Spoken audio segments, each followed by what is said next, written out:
everyone, to an all-new episode of the Behan Report. I'm your host, Carlos Chavers. We have so much to talk about this week. There are so many things that has happened over the past few weeks, even this past week.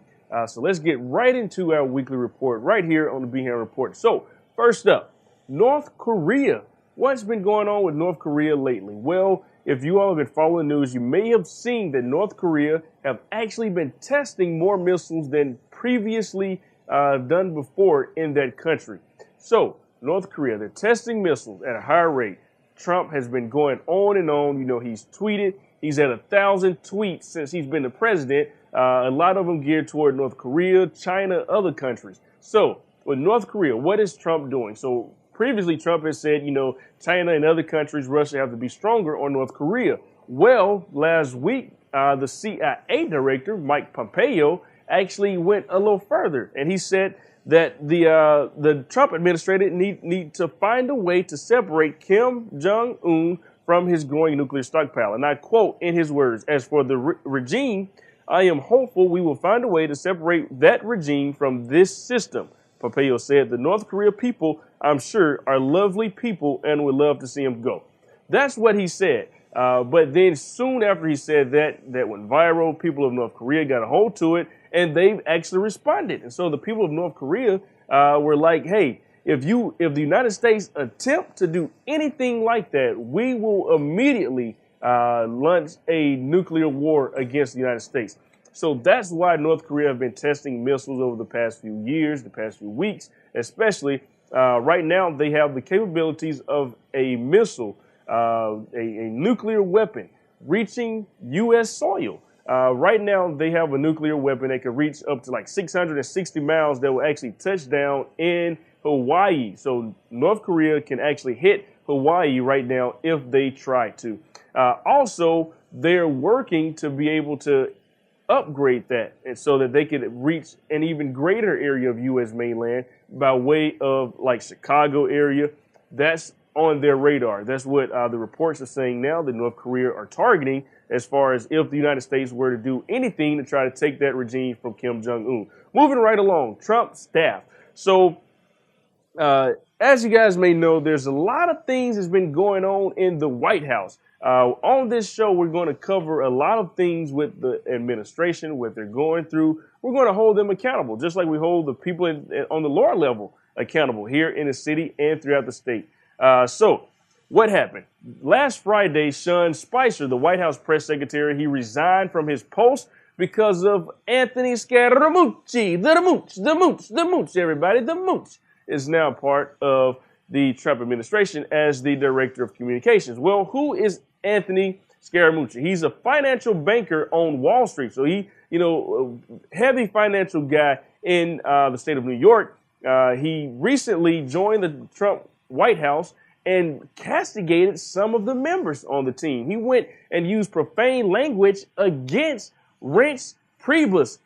Priebus at the time was the White House chief of staff. Well, he's no longer in that position because of what has been going on. So Trump, of course, lost the healthcare debacle with the Republicans, trying to blame that on Democrats. However, the Republicans are the reason that he couldn't get to it. They didn't vote for it. So as a result, he ended up asking Reince Priebus to part ways with him. Reince actually parted ways with the president, and eventually, it was so bad. Trump was on Air Force One. They were actually on the way back from New York for a speech, and on the plane, Trump actually tweeted. You see the tweets. Trump actually tweeted that he was welcoming the actual Homeland Security Director as the new White House chief of staff, which at the time they said that Reince was just getting into a vehicle right off the plane, and immediately when Trump tweeted that, the other guys that were in the vehicle with him got out, got into another one, and Reince, his actual motorcade, his vehicle, exited the motorcade and left. So Trump is shaking up his staff with, we saw the press secretary, Sean Spicer. We saw he's gone. Then we see Reince, the former White House chief of staff. He's gone. Who is next? Jeff Sessions is my guess. Trump has been tweeting heavily about Jeff Sessions in the past weeks. He called him beleaguered, he called him very weak. It's just so terrible with what's going on. This is like the White House version of The Apprentice. That's what we're calling it. The Apprentice, White House edition. There's so much going on with Trump and his staff. That's not the only person. A couple other people have actually resigned from this administration. I was offered a job with this administration back in December of 2016 to work with like minority inclusion or something like that. And I actually declined to work on behalf of the Trump administration because I just don't want to. Simple as that. Next up in the weekly report, and finally, gentrification. Gentrification is a thing here in the city of Birmingham. When you look at it, like we've mentioned before in the show, so many things happening throughout the city. Well, really, what is gentrification?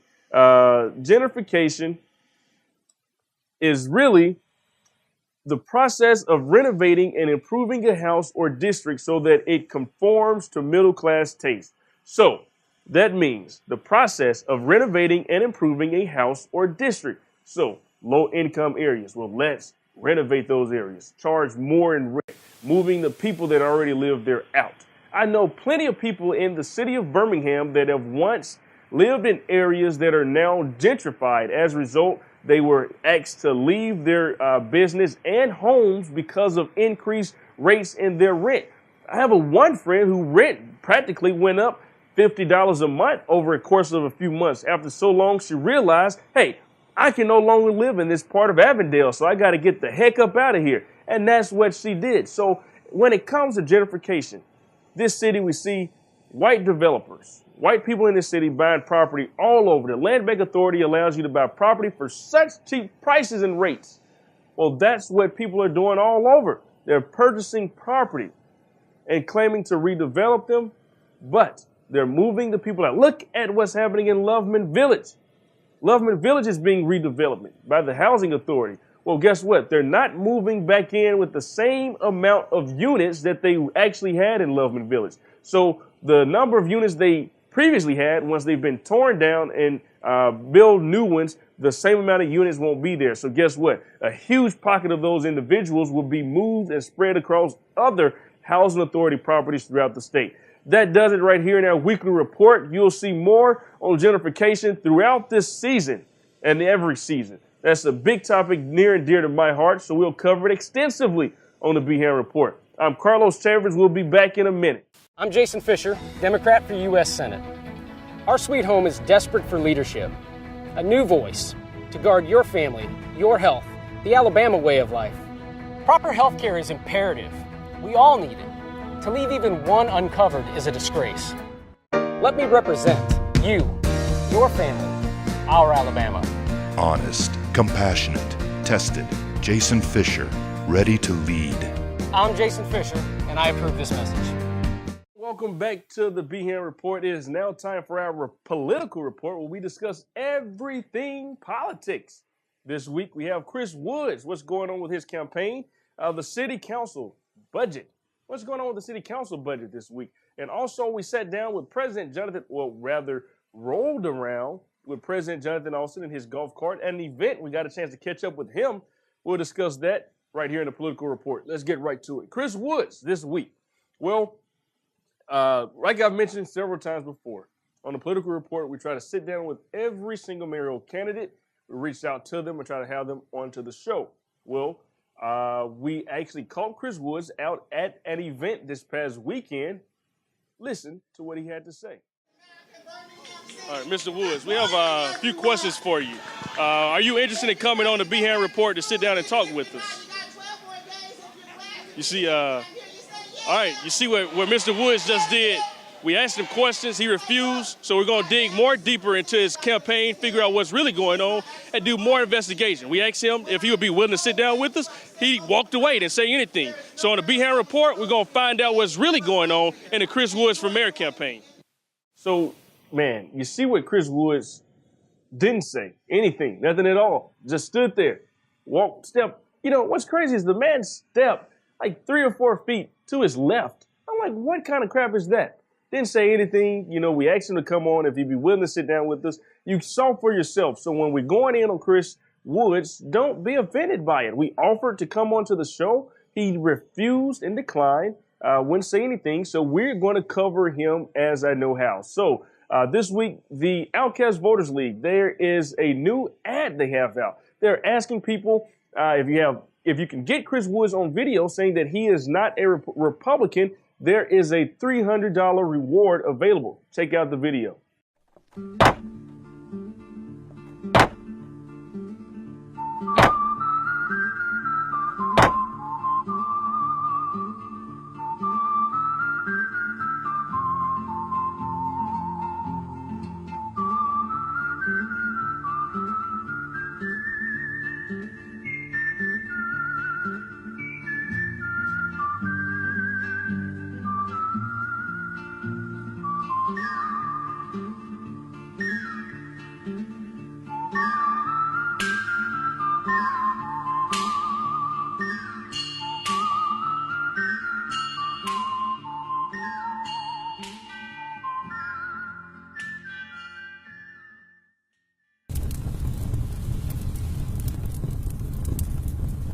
All right, so there you have it, folks, with Chris Woods. He won't come on the show. If you have any information about his whereabouts and can get him on video saying that he is not a Republican, the Outcast Voters League really does have a $300 reward. So please take advantage of that. Moving right along in the political report, we have the Birmingham City Council budget. What's been going on? Well, this past week, CBS 42, a station right here in the city of Birmingham, they released an article, and the headlines say, cuts to Birmingham Police, Parks and Rec under City Council budget proposal. Several things wrong with that. First thing is, the Birmingham City Council budget is not expected to be passed on to the mayor's office until Monday. Monday. So why is it that the City Council budget is already out and we know about it right now? What's up with that? Well, in my opinion, I believe there is a leaker inside City Hall.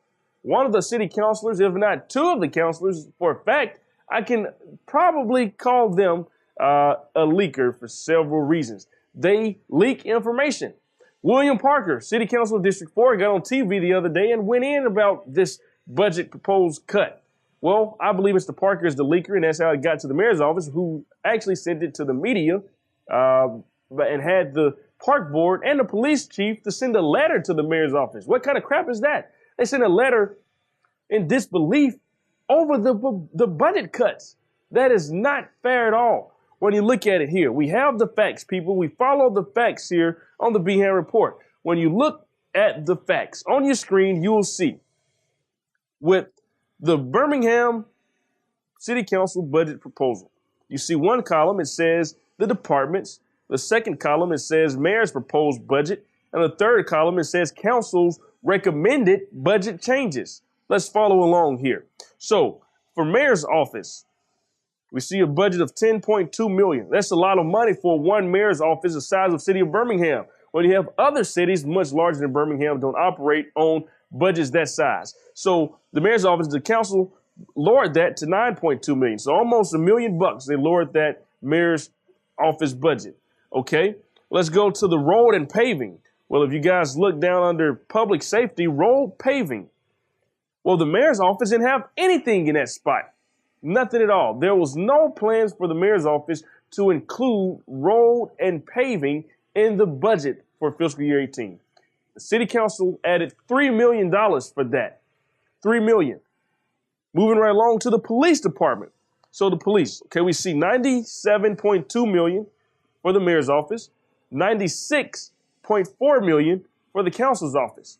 Okay, we see a decrease right there in the police budget by $750,000. Oh, but what do you see right under that? Fleet renewal. Fleet covers a lot of things, a multiplicity of things, right? So when you look at fleet renewal, you see $2 million. $2 million for fleet renewal. So what does that show you? The police department's budget was not decreased. In fact, it increased by $2 million. Technically, $1.9 million or something like that. Well, That's what they're trying to tell you. Now let's go right down to demolition. Demolition, the mayor's office, zero, nada, nothing. Nothing there for demolition. However, you see the council's office have $1.7 million for demolition. That's a lot of money for demolition. When the mayor's office didn't have anything. Now, when we're talking about demolition in this city, we have 16,000 abandoned structures in the city of Birmingham. You would think if a mayor cared about his city, he would make sure that there would be funds for demolition and weed abatement. Simple things like that. Let's look at weed abatement. So weed abatement, $500,000 from the mayor's office. $500,000 from the mayor's office. That was increased by the council to $1.7 million. The same amount for demolition. So between demolition and weed abatement, there's over $3 million. That's a lot for those things. Seeing how the mayor only had $500,000 for both of them. That shows you the lack of transparency. Moving right along to our Board of Education. Let's look at the Board of Education. How much do we have for the Board of Education? All right, so when you look at it, you see Board of Education Community Schools, $665,000 proposed by the mayor's office, $665,000 proposed by the council's office. We'll move down to Board of Education where it says other. Now, previously the other was for the reading initiative that actually went to the library instead, but they line item that for the Board of Education, which, by the way, a year later, and the board still doesn't have that $1.7 million that they were supposed to have received from the mayor's office. Where's that money? Why don't they have it yet? So you see there, $1.7 million for the mayor's office. City of Birmingham, 74% black, 230,000 people. Well, the city of Hoover, roughly 90,000 people. The new mayor of Hoover budgeted $3 million for their school system. Our council had to up ours from 1.7 to 3.9 million, so almost $4 million to the school system that our council had to increase that to because of our mayor, his failure to work with those institutions. I sat down with Council President Jonathan Austin at an event, got a chance to meet up with him. Check out his interview and our conversation about the important things, including budget proposal. One thing that I've learned as a council member over the last decade is that one thing that the council, while we do not control employees, we don't control anyone that works for the city, the police officer, whoever, we can't do that. The council legislates, or the council acts through legislation. Okay. And so the way that the council can make sure that these things happen, regardless if it's me or someone else in office, is through laws. Right, okay. We are the lawmaking body. Right, and it works the same way as... Last thing, I said it's the last thing. This is the last thing, for real. You mentioned in one of your episodes, I've been watching your episodes, but you mentioned about this decriminalization reform and what is going on with that. Well, I am looking at some legislation that would, we can't, as you said, we can't decriminalize it. Technically, we can't make it not illegal because that is done by the state and by the federal government. But what we can do is look at the fines and fees associated with it. Absolutely. And the penalties. Yeah. Right now, if you get caught with marijuana, it's a misdemeanor. If you get caught a second time with marijuana, it's a felony. So we don't want to encourage people just to say, okay, well, now that you have, now that we've reduced the fines, you're not going to get it because the state law, if you get caught and fined and blah, blah, blah, first time is a misdemeanor, second time a felony, and I know. So you don't want to do that. So what you have to do is we've got to do it in such a way where people aren't being even prosecuted, where you get a misdemeanor. Yes, it's illegal right now, but I believe that I think it's illegal for us to be using marijuana and all of these, I almost said another word, but all it is, these BS excuses to put black folks in jail and then fine them perpetually where you know that they'll never be able to get out. And they're going to be stuck in the system. It's thousands of dollars for a blunt. That just doesn't make any sense. And when folks out here killing each other, and we don't need to have that. And so we're looking at a way to do it and figure out a way to make it work for our community. I'm not saying that we want to encourage people to just go out and start buying weed. I'm not saying that. But what I am saying is that we've got to look at some ways to reduce some of these penalties and fines and putting people in jail. For that, to me, it's criminal. All right, so that was the Birmingham City Council President, Jonathan Fitzgerald Alston. You checked out what he had to say. He's a phenomenal guy. He's done a lot in the city of Birmingham. He's up for re-election. There's actually a ton of people, about 6 other people, running against him. So there's a lot of things that people are saying that he's not doing, but hopefully he will defend himself. And if not, there will be somebody new in that seat. But moving right along, it's now time for Building Birmingham Businesses. This week, we had an opportunity to chat with the Etheridge Senior Car Wash in Birmingham on 3rd Avenue North. They're phenomenal individuals, man. They're out there working day in and day out to get those cars clean. I seen them one time cleaning some limo and a hearse. I'm like, even the funeral home cars need cleaning too. So check out Etheridge Senior Car Wash right here in Birmingham. This week we are at Etheridge Senior Car Wash with our homie Rick. Rick, what's going on, man? How's it going today? Pretty good. So kind of tell us about not the barbershop. I know Etheridge Brothers have a barbershop, but this is the car wash. So kind of talk to us about the car wash and what do you all do?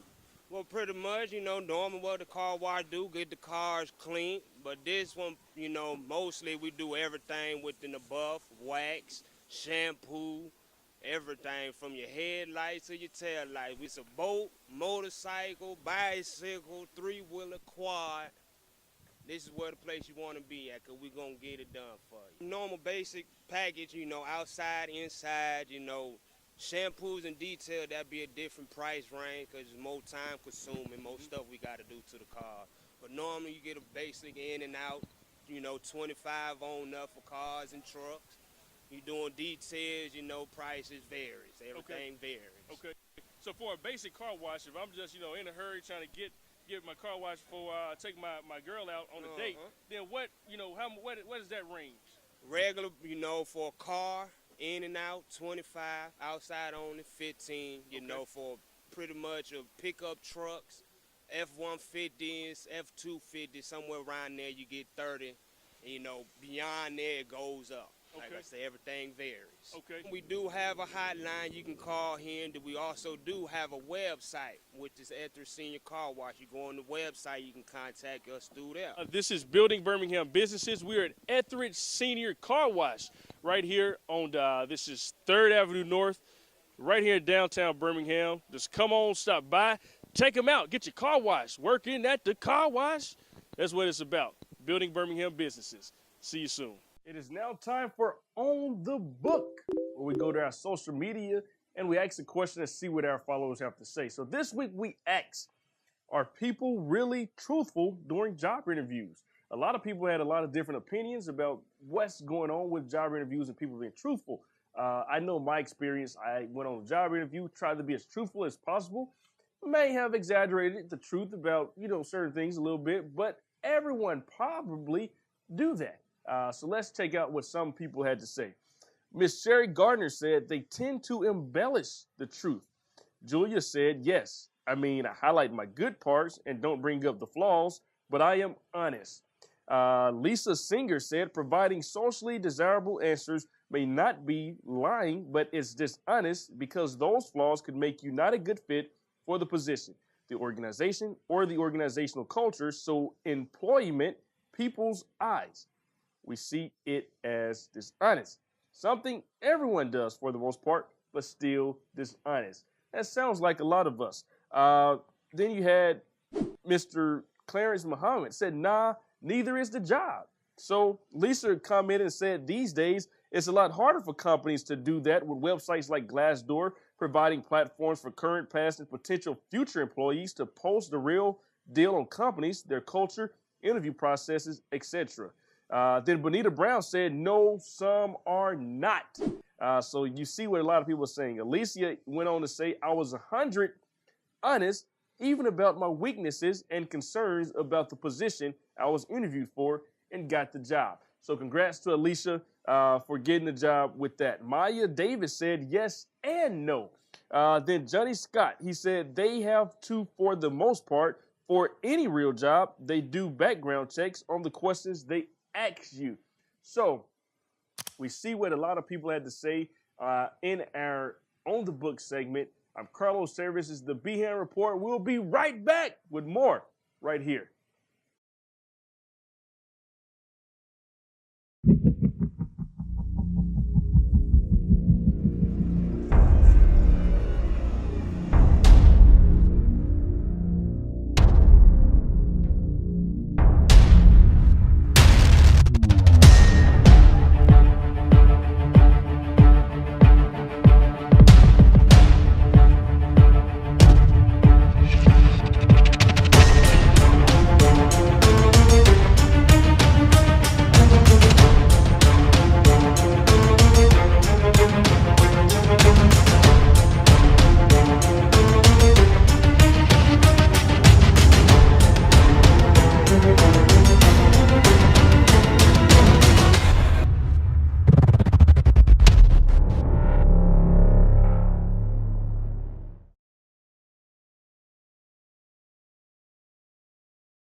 Welcome back. It is now time for the Food Report.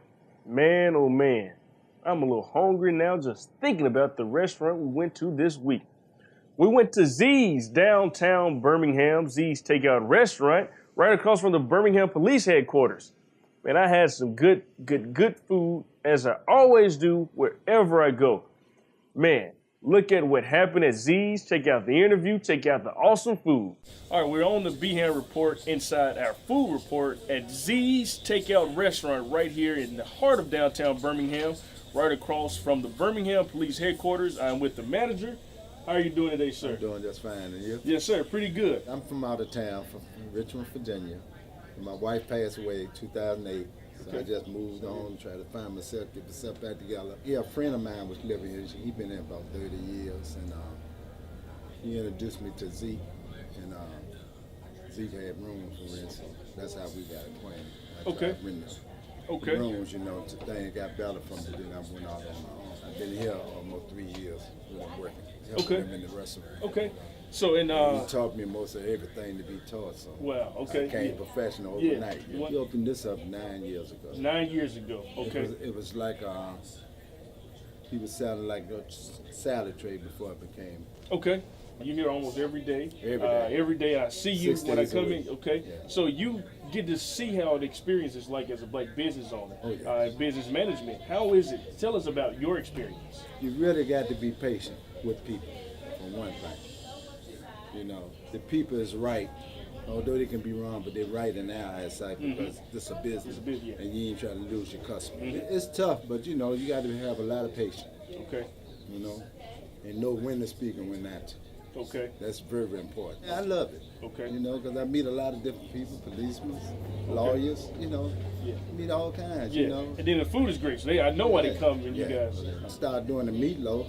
Okay. So the That meatloaf came is your special, thing. yeah. Okay. Yeah, Okay. that's special, you know, the meatloaf, oxtail and beef tips, I do all that, you Mm-hmm. know. But I mean, everybody can do it, but it's just like the way I do it. The way you My get. season is different than everybody else. Okay, you know. okay. I was thinking about doing hamburger steak and beef ribs every day, but you know, the prices on food go up so high. Yeah. Yeah. It As long makes as the it customer satisfied, because you want to keep bringing them in, Yeah. regardless of what you make, you know. Okay. And then we also debating staying open a little later. Our hours now is like 6 to 5. Okay. We thinking about opening up like stay open till 7 or 8 at night. Okay. You know. Wow. Yeah, that would be phenomenal. Yeah, because you know everything done built up around here. And people be looking for food. Yeah. Yeah. And you So. got all these places around here that people drinking and stuff. Find something to Yeah, eat. because I know I'm right across next door quite often. Yeah. I'd like for people to just come in and suggest a lot of things to us. You know, I would think about putting a suggestion box out there. Anything to help environment better for us, you know. Yes, But sir. it's been good if we could own the building. Yeah, I know what you mean. Yeah. I want to try some of this good food you all have. Ain't no problem. Y'all want to eat something now? Yes, sir. You got to pay for it. Come on. Okay. It's really good. This is our first time coming through Birmingham. Okay, where are you And from? so, Texas. Texas. Yeah, Okay. and so we were kind of looking for a place that had food that was sort of original to the local area, and so over at the Civil Rights Institute, this was recommended. Okay. And it's really good. Yeah. Okay. Small piece of chicken. Okay, you want baked or fried? Yeah, let's go with baked. That baked chicken looks pretty good. Okay.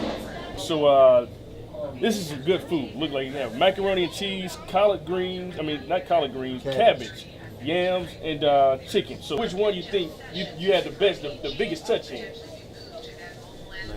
Candy yams. Okay. Let's try these candy yams here.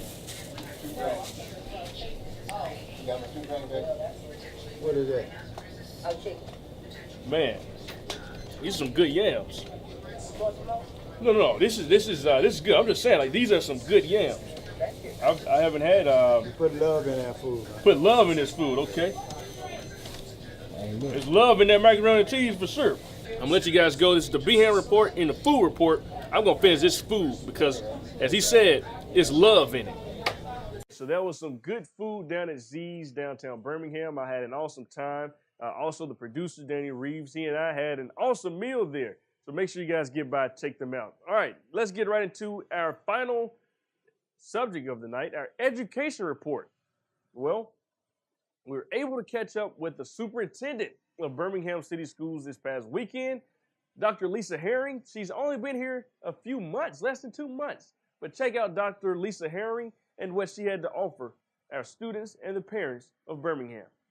Good morning, and I'm excited to be here for our back to school rally. Yes, ma'am. Thanks so much for joining us. I know, you were just appointed maybe a couple of months ago. Yes, sir. What has your journey been like here in Birmingham thus far? So I've had the opportunity to shake a lot of hands, meet a lot of amazing people, first and foremost our children. Of course, I transitioned right before graduation, so I did participate in all of our graduations. Been meeting internal and external stakeholders, and like today with our Back to School Festival, it's a chance to engage with the community. And then, of course, as superintendent, to maintain focus about our core business, which is teaching and learning. What is a plan, or what do you see could be potentially the curving ball to actually curve our school system into a more positive direction? So one of the things we're doing, or one of the several things we're doing, is we're focusing on what I like to call our promise schools. So yes, the state identified 13 schools. We've put together a cohort of schools that we're calling them promise schools, and they have clear leadership going into this year. We'll look at a turnaround model. We'll focus very strategically on what we need to do to help support our schools, wraparound services, and across the district, it's a focus on literacy and numeracy. And in these first few months, my job is to help define that blueprint, to empower our principals and train our teachers, and assess where our children are, so that at the end of this first year, we're building a strong foundation for that. We recognize accountability is there, and we also want to focus on the whole child, and you can't do that if we don't properly prepare those who are touching on them, our teachers and our leaders. What's the school board stance on charter schools in the city? So my understanding in this transitional period is that I know that there's an authorization process in place. We have to always follow that protocol. As a district and as a competitor in education, our focus is to help ensure that the community knows that Birmingham City Schools is prepared to be competitive in getting our children ready for college and career. Because the state has put its position on charter, we recognize that. We're now a competitor. We will also, however, follow the expected protocol. But to be clear, Birmingham City Schools is an awesome place to educate your child. Absolutely. And we will maintain our ability to put that as the first and foremost focus. Community people have not worked with the school board. Are you willing to sit down with community members? I think you will find that in this administration, that's exactly what we want to do. So I look forward to our future connecting and also building an advisory council towards just that. Community partners, we can't do this work alone. We can't, so we need you. Yes, ma'am. Thank you so much, Dr. Herring. Look forward to more things from you. All right, so Dr. Lisa Herring just came to Birmingham recently, so we're looking forward to some great things from her and the transition of our school system into a more positive direction. We also sat down with an educator here in Birmingham, Ms. Raven Johnson. She's a 9th grade teacher at Parker High School, teaches English and literature. Check out her and what she had to offer our students and parents as well. I was born and raised here in Birmingham, Alabama. After my tenure at Irwin High School, go Eagles, I went off to Auburn University. And at Auburn University, I actually studied mass communication. So it wasn't my intention to go into education, but a lot of the way that our Black community was portrayed in the media, I kind of felt very conflicted about reading those stories and, you know, producing those packages. I love what I do. It gives me an opportunity to plant seeds into the future. You find people and you tell them you're in education and they're like, oh, you might want to find something else to go into. And I'm like, how can people not care about this work, this field of work? I think it's so important. I think it's the most important field. These kids are our future. So. And it just shows you how, you know, you may think that one path is for you, but you're taking a completely different path. Anybody who knows me knows I was dead set on being the next Oprah, and I might still be, but you know, I'm taking this path right now. Okay. What are some tips that you may have for parents, for students as they're preparing over the next week? For students, and this is what I always say to my kids, enjoy these last couple of days, because once teachers get into those classrooms, we have so much to cover in so little time, and we have to hit the ground running. For parents, I would just say, make sure that your kids are prepared for school. You'll be surprised how many kids come to school and don't have supplies, which I think is a little ludicrous because there are so many people in the city giving away supplies. So take advantage of that, absolutely. I'm not the teacher that's going to stop instruction because this child doesn't have a pencil and try to embarrass them, but it does help tremendously when the child is already prepared. The best thing about being a teacher is the kids. It sounds so cliche, but they make the work so well worth it. Of course there are bad days, like you're gonna have ups and you're gonna have downs, but the kids make it so worth it. And when you see the aha moment in a child's face, you're like, okay, I'm getting to them. Something good is happening right now. My experience in the classroom has been phenomenal. I know I went in with a lot of judgments and a lot of prejudices about classrooms, especially inner city schools. I came from one, so I knew how we were, you know? Absolutely. I just learned more than anything to be able to think on your feet and, you know, be able to improvise. Things don't always go as planned. I know as teachers we're planning. That's our job. But sometimes we have to deviate from the plan to do what's best for our kids. And, you know, I've learned that that's okay, you know, to deviate from the plan sometimes. It's okay. It is. Yeah, I reflect on my experiences in high school so much to make sure that I'm not sliding my kids in the way that I feel like I may have been sliding. And that helps put you in their shoes. Absolutely. Because and every educator, I don't understand why they can't grasp that concept, because every educator themselves were one student. And I know there are so many things that people hear about Birmingham City Schools, but there are amazing teachers in Birmingham. What are the key school supplies that our students should bring to class, what the parents need to know for that first few days of school? Okay, so I do what I do in my classroom and we get it done, and all I need is pencil and paper, parents. If they come with a pencil and they bring their paper, I'll handle the rest. If a teacher gives a student a supply list, you know, go through the syllabus, read the syllabus. If there's something on there that the teacher says that child needs, more than likely that child actually needs that. I also like to let them know that their voices are important. So, you know, when they feel like, oh my God, if they can't textualize people, because that's what they were calling the textualizer, and I was like, well, why do you think that's, you know, not right? Charter schools have the flexibility to personalize their education with their students. We try to make students learn together.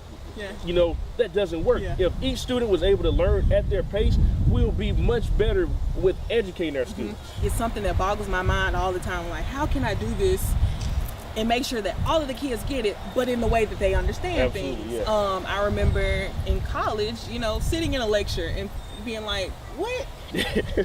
So now I need to go read this to myself because I don't know what just happened. And I feel like a lot of our kids have that same experience. Absolutely, because like I said, kids are individuals. And I've learned that in my classroom, if I'm teaching poetry, then maybe I'll let them listen to a Tupac song. He was absolutely a poet, you know? And that has definitely helped. When my kids needed to analyze poetry last semester, that's exactly what we did. We took A Rose from Concrete, we took Dear Mama, you know, and we delved into it. And so once we were able to do that, then we can go to the Robert Frost, you know, The Road Not Taken. You know, because every student don't want to be receptive to being educated. But I think you're reaching the students that do, if anything. Again, I commend you, Raven. And thank you so much for joining us on the BHAN Report. Thanks, Carlos. Thank you for having me. I really appreciate it. My pleasure. My pleasure. I enjoy Raven Johnson so much. She and I actually, as you heard, we went to school together at Irwin High School. So Raven is a phenomenal individual, very smart, very talented, and really have a passion for young people. Closing out the show, it is now time for our bulletin board right here on the Behan Report. So this week we want to stick to two things: poverty and gentrification. I want to get an in-depth talk about those items this week and next. Gentrification in Birmingham is a thing, and it's been on a rise, an all-time high. Gentrification in this city is striking a lot of people. When you look at what's going on, crime has gone up, but the amount of jobs in this city has decreased. People all over. When you look at the poverty rate, 37% poverty in a city that's 74% black. Also, the median household income of $31,000 a year. A single mother of four. Do you realistically think that she have the tools that she needs? Some mothers in this city have the tools they need to survive in a city with such high poverty rate. Downtown is experiencing very rapid growth. A new Publix, Chipotle, Railroad Park, high-rise apartments, hotels, and everything else. But our communities are still suffering. There are over 16,000 abandoned structures in the city of Birmingham. Over 4,000 abandoned and overgrown lots. The city has done nothing to take care of our communities, but yet done everything to take care of downtown. I'm Carlos Chambers. This is the Behan Report. We're going to talk to some real experts that can come on the show and really talk to us about the issue of gentrification and poverty in the city of Birmingham. Look forward to seeing you all next week inside the Behan Report. Take care.